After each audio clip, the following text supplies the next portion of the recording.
大家好，我是一华，今天分享一款好看又好吃的花卷，做法超简单，新手一看就会。首先准备170克的温水，加入5克的白糖，3克的酵母，白糖能促进酵母的发酵，搅拌均匀，使酵母能够充分的溶解。接着准备300克的面粉，将酵母水分多次的倒入面粉的碗里面，每一次倒水都要搅拌均匀，最后搅拌成没有干面粉，开始下手揉面。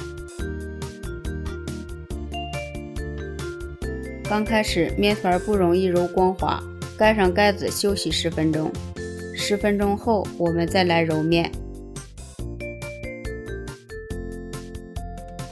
如果感觉面团太粘手，就少撒点干面粉防粘，像这样揉几下就很光滑了。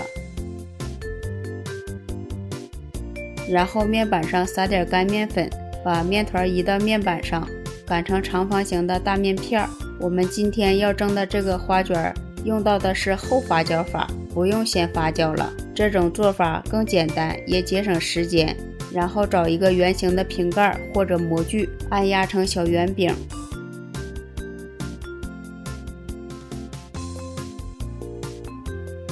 剩下的面剂重复上面的动作，也可以直接揉成小馒头。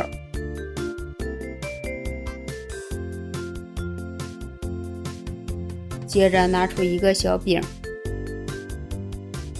刷一层油酥，再撒点食盐增加口味，再拿一个小饼，用同样的方法做。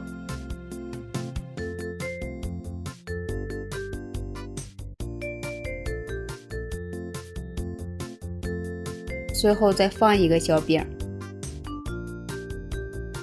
直接用筷子在饼的中间压一下，对折回来，再从中间压一下，最后立起来，左手掐住前尖捏合，右手用筷子压住尾部的中间，这样一个漂亮的花卷生胚就做好了。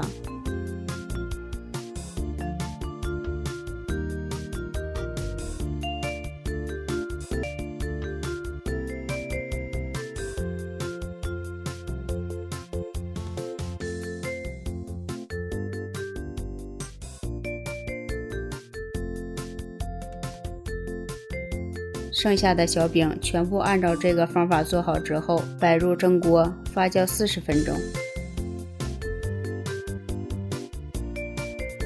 时间到了，看看明显变大了许多。水开以后计时蒸15分钟。时间到了，不用焖，可以直接出锅哟。看看我们今天用1次发酵的方法蒸的花卷怎么样啊？用手抓一抓，立刻回弹，非常蓬松暄软。撕开看看，一层一层的，就这样撕着吃，那口感鲜香松软，越嚼越香。这样做出来的花卷好看又好吃，做法简单又实用，不用2次发面，省时省力。喜欢的就收藏起来试试吧。喜欢我的视频可以关注、留言、转发一下哟。点击我的头像还能看到更多的美食视频。我是一华，谢谢你的支持。